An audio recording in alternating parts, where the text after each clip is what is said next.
Hi, I'm Bruce Apar, and you're watching Bruce the Blog Goes Bazzo presents Frank Talks with Bruce the Blog.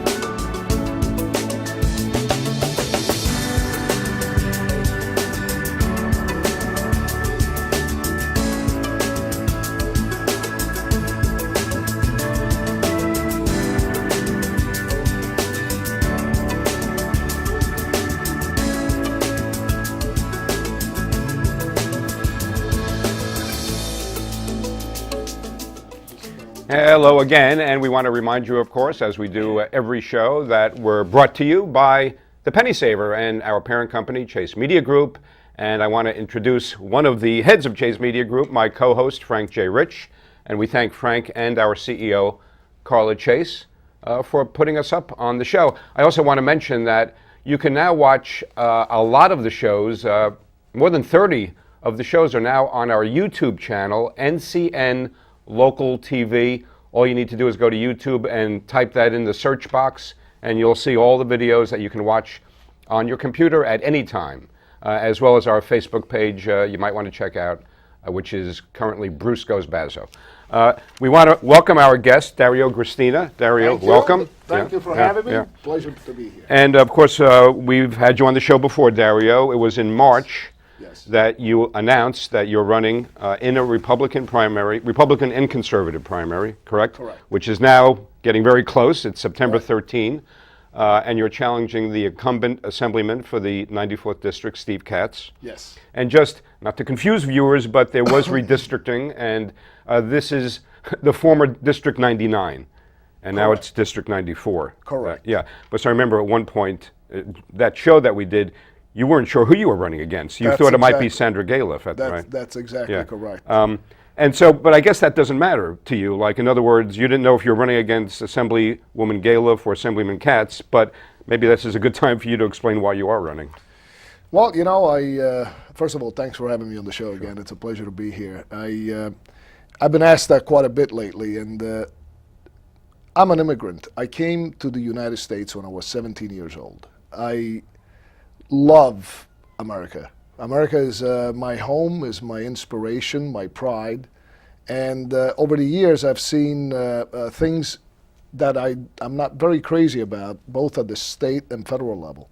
And recently, I have grown a desire to do something about it. And I thought about it. I gave it quite a bit of consideration. And I thought that it would be important for somebody with my skills and my abilities and what I've learned about the country to lend a hand in trying to fix the problems that we have at the state level here within the state of New York. Because there's no denying the fact that everybody realizes we have huge difficulties. How you go about fixing those difficulties is really the key in trying to make progress. See, what we have a lot of right now is finger pointing. You talk about democratically controlled House or Republican controlled House, whether it's the Senate, and in the end, nothing gets done or very little happens because the finger pointing is really what taxpayers and we the people are used to hearing. As far as results, very little, if any. You know, we're constantly bombarded with taxes, regulations, fees, in all sorts of ways that are, you know, some of them are hidden, and some of them we talked a little bit about before the show. But it is nonetheless a very huge burden. And while we sit here and suffer, and kind of a lot of people even lose their will to vote. They lose their will to do something about it because they feel that no matter what they do, no matter what they try, which is another thing I feel, things don't go in the right direction. So I wanted to be sure to go to Albany and experience for myself why it is that things don't work, and also lend my abilities to Albany, which are much like yours. You know, we're business people. We're people that have started businesses, created jobs, different variety of businesses, at least in my case, and dealing with customers, dealing with on the business level is something that we know how to do well, and we know how to get results. Obviously, I am sure it's going to be different in Albany, but with that said, I know that the people in Albany, other assembly folks, are going to be also eager to do something, because I believe that people that go through this trouble to get elected, they're not doing it just to go up there and claim that, oh, okay, now I'm an assemblyman. They're doing it surely for the right reason, regardless of party affiliation.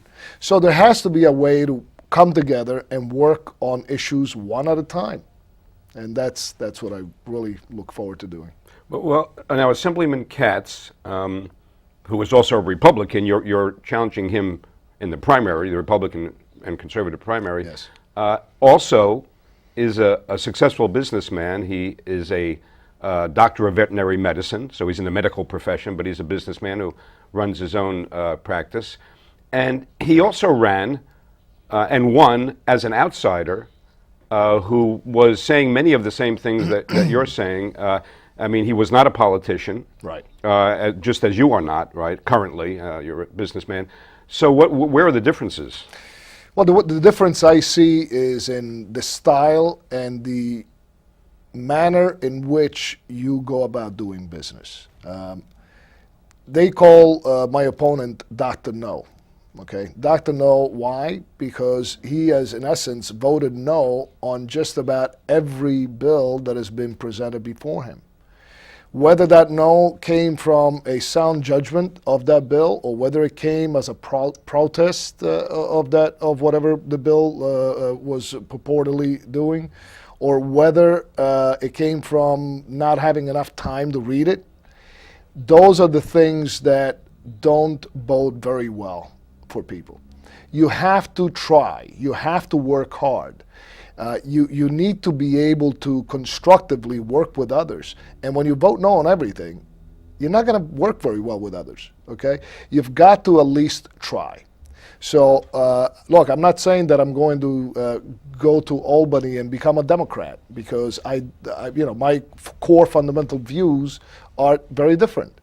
However, Democrats are not, the enemy from old Russia or Afghanistan. Okay, Right. They are citizens. Some of them, my neighbors and friends, have the same problems and want the same results. So, I am sure that we can work on these issues together without making the big bold statements of protest that, in essence, does absolutely nothing and wins nothing in our favor. On that point, quickly, Dario, politicians are not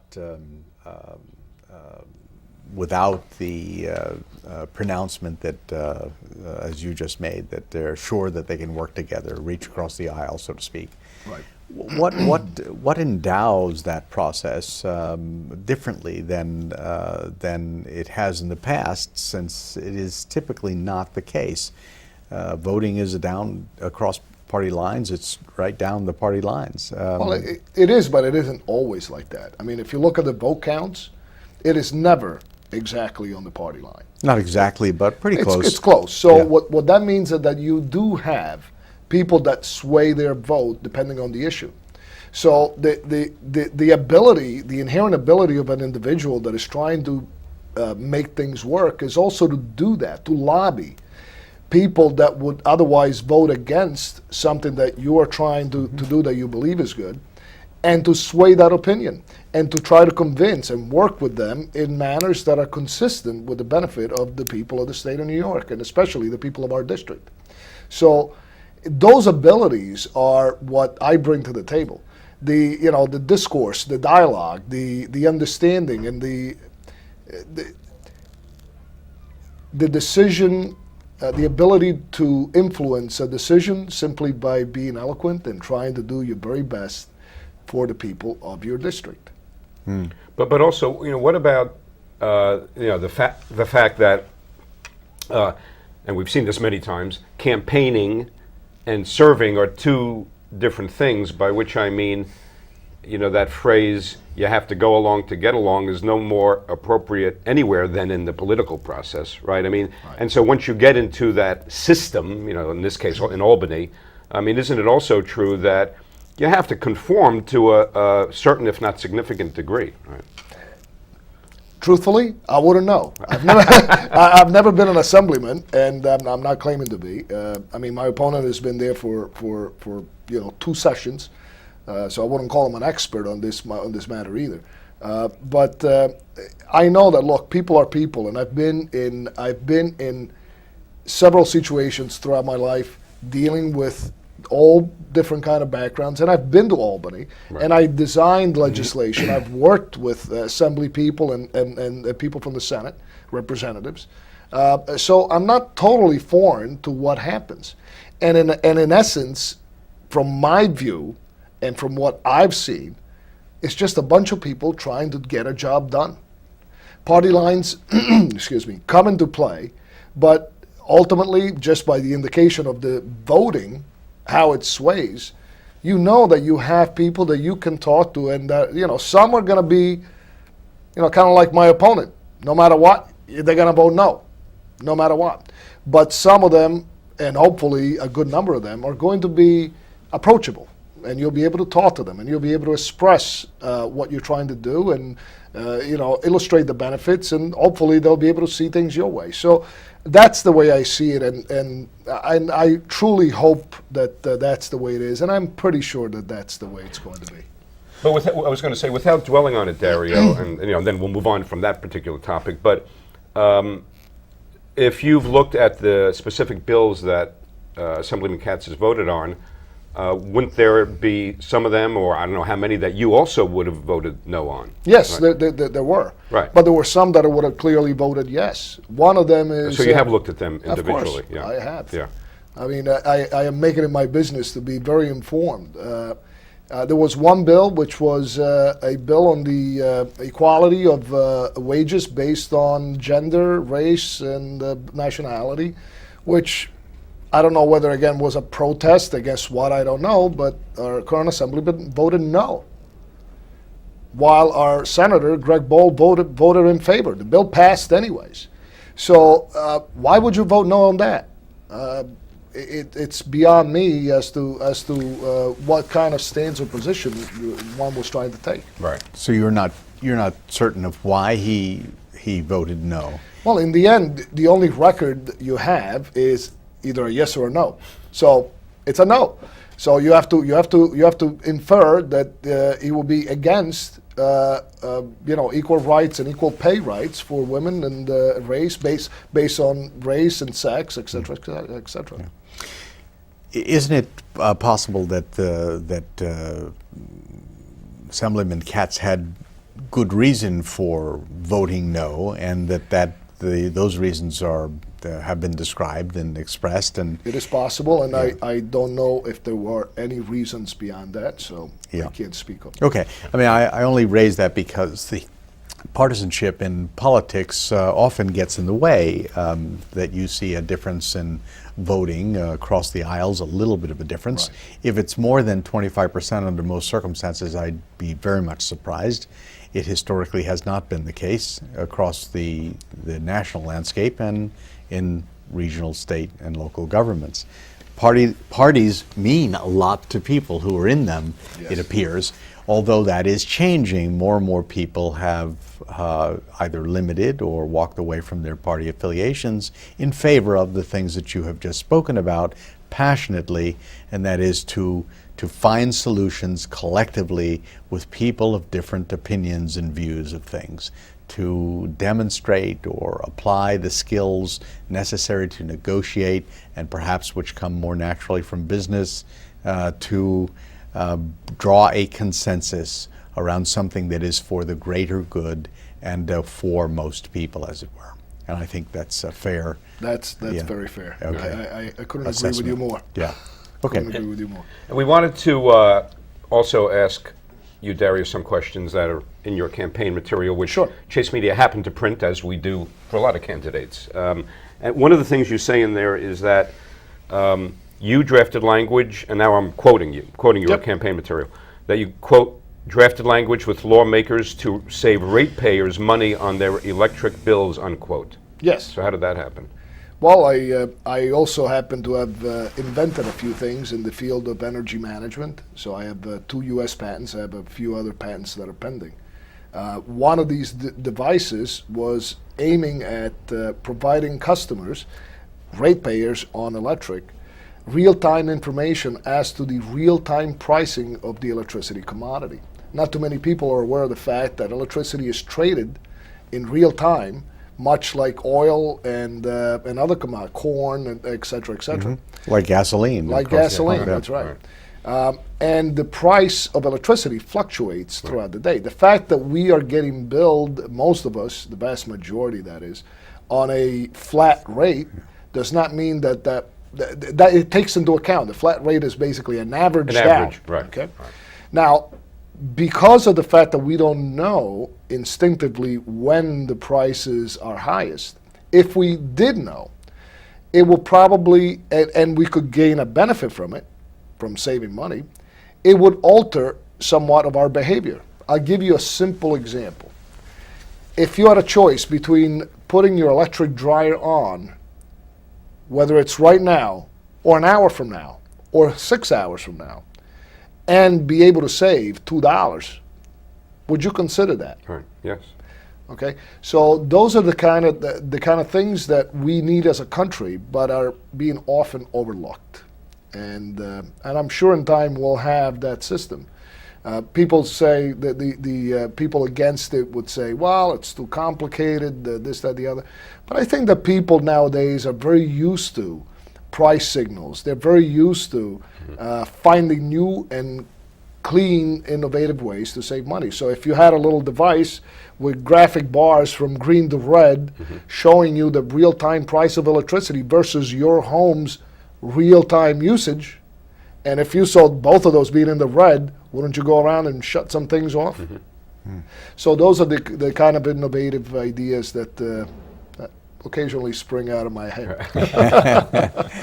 No, very good, very practical example of how you can make a difference. Yeah. And speaking of examples, I know you had mentioned another of your core issues, you might say, unfunded mandates, as that topic is for a lot of people. I mean, that's, unfunded mandates has really come up higher and higher on the radar for people. Can you give us some examples of Sure. how you would propose to eliminate unfunded mandates? Unfunded mandates is this big, huge word, right? That in most cases feels like a dark cloud. The reality about unfunded mandates, and folks talk about Medicaid and school taxes, and those are biggies, okay? But there are so many. In essence, and we should define it, right? Yeah, in essence, an unfunded mandate is a rule or law or regulation that has inherent inefficiencies that end up costing us taxpayers money that we would not otherwise have to spend. That the government authorizes but won't pay for. Right? Exactly. Right. I'll give you one example. There was a report issued in March of 2011. I read it thoroughly, and it's a pretty thick book. It has, I added up, approximately $1.63 billion, and this is a preliminary report, worth of these kind of what's called unfunded mandates that need to be worked on. To date, not one of these things has been addressed. And this is not the kind of thing where you can just go and put a piece of legislation that is going to cure it all. Because these are individual small little rules and regulations and or laws that are totally separate and totally apart from one another, but each individually contributes to a huge amount of money. Yeah. I'll give you one specific example, which is something I know about. I currently own an electrical contracting company among and another business. But when my customers want me to bid on a job, they simply send an email with a description of the project and they attach a drawing, whether it's a PDF or they put a link to where to go download a drawing, and we'll look at it and decide on a business level whether or not it's something we want to bid on. And if we do, we print the drawings and we do what we have to do. At the state level, it doesn't work like that. Aside from what you got to do in order to get on the bidding list, which I won't even talk about, but you then have to buy the plans. The plans get sent to you. Then, if you happen to be one of the 99 guys out of 100 that don't get the project, you get to ask for the $100 that you pay for the plans back. Mm-hmm. It costs us $30 million a year to administer this. Okay? In this day and age, okay, so maybe back in 1980, this was, a way of doing business that needed to be done. In today's day and age, we could save that $30 million like that. And all it takes is a change of a rule that can generate very easily in the Assembly or the Senate, but has to be passed in both houses. And I'm sure I could find people that can see through getting this one thing done. And like that, there are many others. So that's what unfunded mandates is in my mind. It's just silly, thoughtless regulations Right. But these are basic. This is basically a petty cash account that hasn't been funded line item. Right. Yeah. It's just money changing hands That back. that and is forth. going to be spent, but there is no there's no clear view of that spending That's right. until it comes up and then it's spent. That's right. And there's other things that are not quite as simple. There is one example is currently there is a law that a loophole that allows for real estate developers to buy property, turn it into a non-for-profit, save tax, on that property, and then flip it back to a profitable corporation for development. It costs us in unrealized tax revenue somewhere around $400 million. That's the estimate from the $400 million a year. So so there are all sorts of reasons and individual things that need to be attacked, and I'm sure each one of these is going to have opposition. So when we talk about getting things done, let's find the easiest, the low-hanging fruit, and maybe that will spark let's do more of those things, and save real money, which is what we need to do. There's an assumption in the description that you just gave, and that is that someone has really not paid attention to this. It's basically a loophole. It's legal to do that, but it's not something that someone realized. That's my understanding from reading the summary, okay? I didn't delve into the specifics, but from the summary on the report, that's my understanding. So your assertion is that we are not paying close enough attention to the opportunities to save money and to relieve the taxpayer. Absolutely, absolutely. Yeah. I mean, I haven't heard one of our elected officials talk about any of these specifics because I don't know why. I mean, it's been out there. The report was issued in March again of 2011. So do you think this is an example of how your business experience, which requires of you that you look at ways in which to grow efficiency and are careful in the use of resources, applies in government? I mean, creating a budget is not just a science. Exercise, It's an art. And following that budget and making sure that you are constantly informed on what happens on a day-to-day basis within your organization. I'm sure you guys know that very well. Where is our next cash revenue projection? Where is our current expenditures level? How are we doing these things? But look, it goes beyond that. It goes to being able to read a business plan, write one. Mm-hmm. It goes to being able to understand a report and read it thoroughly, not just because of the subject matter at hand, but as you very well know, I could show you a report of a company that makes cans for soup, and you'll be able to understand it. You'll be able to really go through the numbers, delve into the business operation, and understand what that is.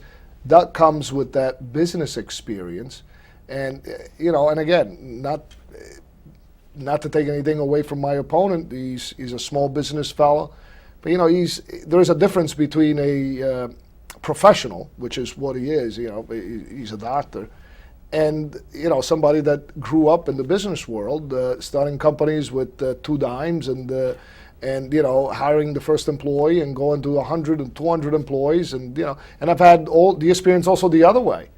I mean, I lived the American dream.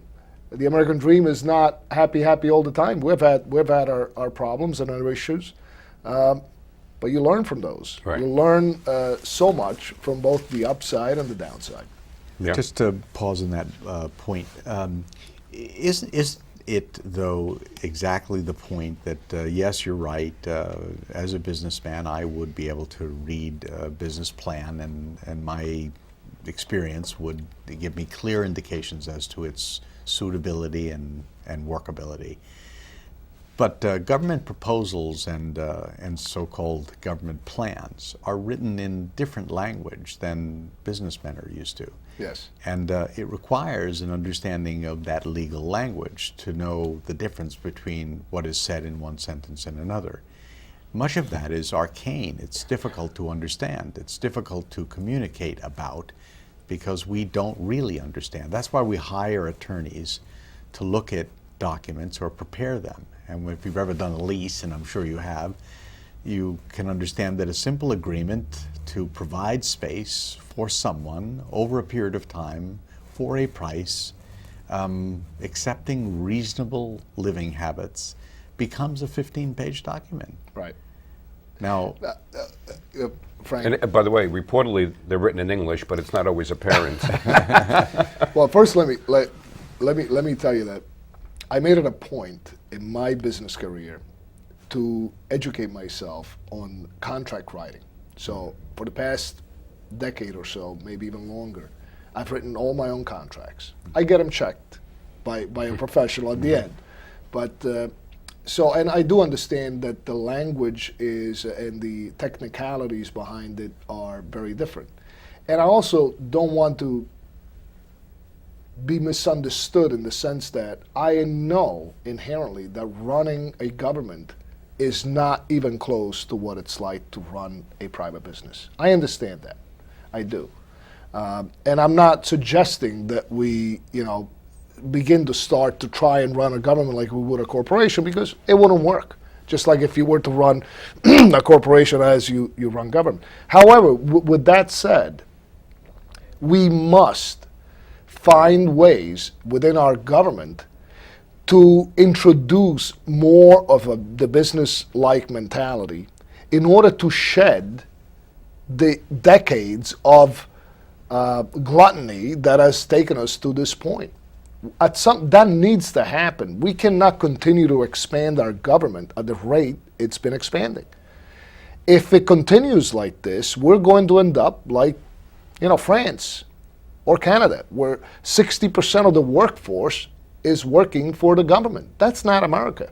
That is not the country I moved to. it is not, but it is the natural inclination of our current model of political economic system.